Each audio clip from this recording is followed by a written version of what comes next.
నా పేరు doctor Ramana. Last 8-9 years నుంచి ఇల్లీగల్ అలోపతిక్ డాక్టర్ క్లినిక్స్ వల్ల నష్టపోతున్న డాక్టర్లు, ప్రజలకు న్యాయం చేయడానికి చాలా విధాలుగా ప్రయత్నం చేశాను. మన రాష్ట్రంలో పట్టణాల్లో 25,000 మంది ఇల్లీగల్ డాక్టర్స్, పల్లెటూర్లలో దాదాపు 25,000 మంది ఇల్లీగల్ డాక్టర్స్ ఉన్నారు. వీరందరికీ చట్ట ప్రకారం డాక్టర్గా ప్రాక్టీస్ చేయడానికి అవసరమైన డిగ్రీలు లేవు, వీళ్ళు చదవలేదు.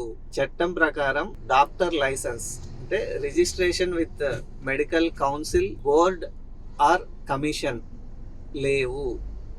వీళ్ళు క్వాలిఫికేషన్ లేకున్నా, లైసెన్స్ లేకున్నా క్లినిక్లు తెరిచి వైద్య సేవలు అందిస్తున్నారు. వీళ్ళకు రోగ నిర్ధారణ తెలీదు, రోగం అంటే తీవ్రత తెలీదు, రోగానికి ఎట్లా వైద్యం చేయాలో తెలీదు.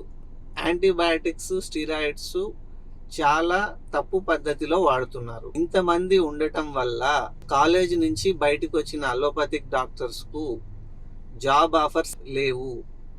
ఒకవేళ ఉన్నా కూడా శాలరీ తక్కువ. సిస్టమ్ మారాలంటే HRDA రావాలి.